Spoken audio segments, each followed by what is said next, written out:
जय माता दी दोस्तों, मैं आपकी प्रणीता। आप सब लोग कैसे हैं? होप करती हूँ कि आप भी सब अच्छे, खुशहाल और सुखी होंगे।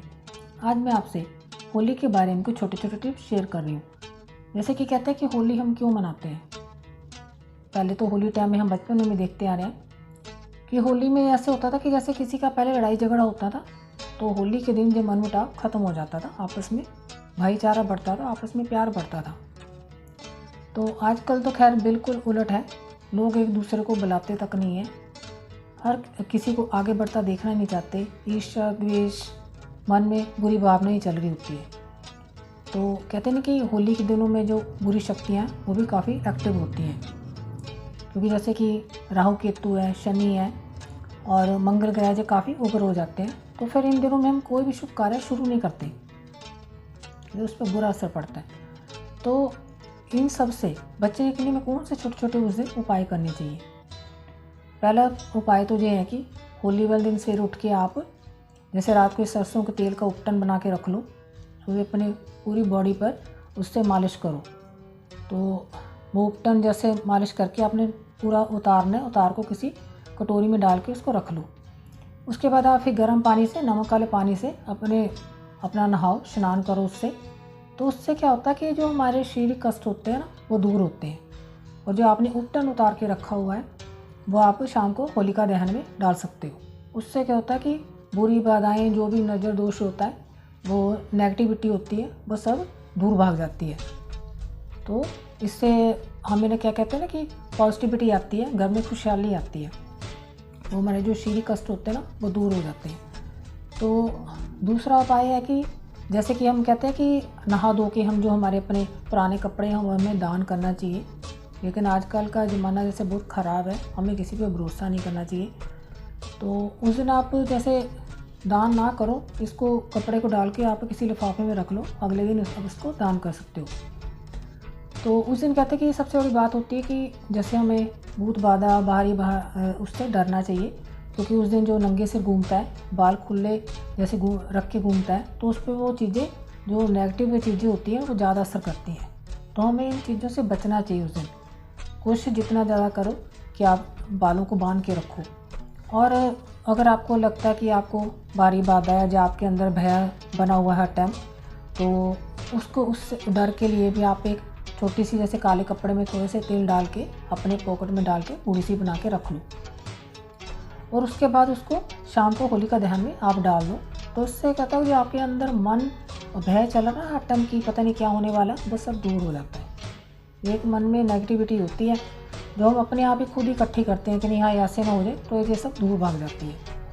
और दूसरा कि अगर आपको घर वालों को भी किसी को लग रहा है कि जैसे कोई ब्लैक मैजिक किया हो किसी ने हमारे ऊपर, या कुछ भी आपको डर है, तो उसके लिए भी आप 11 गोमती चक्कर लो। जहाँ पे होलिका दहन हो रहा है वहाँ पे आप पहले तो नारियल ले जो, नारियल अपने ऊपर से, जब भी आप कोई नज़र, सबसे बड़ी बात, जब भी आप कोई नज़र उतारते हो अपनी, तो उसको उल्टा ही बारना अपनी, ना कि ऐसे उतारना, ऐसे उल्टा ही बारोगे आप तो ही नज़र उतरेगी, क्योंकि हमने तो उतारनी है। तो वो नारियल आप ऐसे 8 बार बार के उतार कर उस जैसे अग्नि जहाँ पे होली का दहन हो रहा है वहाँ पे आप डाल सकते हो। और 11 गोमती चक्कर लेके आप हर फेरी में एक गोमती चक्कर अपने घर के सदस्यों का नाम लेके उसमें डाल सकते हो। उससे भी होता है कि अगर किसी ने आपको कुछ किया कराया होता है, या ब्लैक मैजिक किया होता है, या कोई भी भय चल रहा होता है, वो सब दूर हो जाता है धीरे धीरे। और एक तीसरा उपाय है कि जैसे कोई घर में व्यक्ति काफ़ी देर से बीमार है, तो काफ़ी आपने उसकी दवाई वगैरह ली लेकिन कोई उसको असर नहीं कर रही, तो उसके लिए भी एक छोटा सा उपाय है, कहते हैं जो बड़ा कारीगर उपाय है कि थोड़ा सा देसी के लो, 2 लौंग लो, 1 पतासा और 1 पान का पत्ता। जो बीमार व्यक्ति है उसके ऊपर से 21 बार उल्टा बार के आपने होलिका दहन में उसको डालना है। वो चाहे तो खुद भी डाल सकता है, अगर वो बीमार व्यक्ति नहीं जा सकता तो घर का कोई भी सदस्य होलिका दहन में इसको डाल सकता है। और किसी भी घर के किसी सदस्य को भी ऐसे लग रहा है कि उसको शारीरिक कष्ट है, या उसकी बीमारी दूर नहीं हो रही, या उसको दवाई नहीं लग रही, तो वो भी इस सामान को लेके अपने ऊपर से 21 बार बार के होलिका दहन में डाल सकता है। और उसके बाद वहाँ से आप थोड़ी सी राख लेके आओ, जो बीमार व्यक्ति है उसके पूरी बॉडी पे मालिश कर दो उससे, और उसको फिर उसके बाद गर्म पानी से नहलाओ। उससे क्या होता है कि उसकी जो बीमारी होती है ना धीरे धीरे दूर होने लग जाती है। एकदम कुछ भी नहीं होता कि उसने एक बार स्नान किया और बीमारी बिल्कुल ख़त्म होगी, ऐसे नहीं होता, टाइम लगता, लेकिन वो ठीक होना शुरू हो जाता है, उसको दवाई लगने लग जाती है। तो ये छोटा सा कारगर उपाय है, इसको आप करके देखो। कोई भी अगर बीमार व्यक्ति और किसी का भला हो जाता है तो बहुत अच्छी बात है।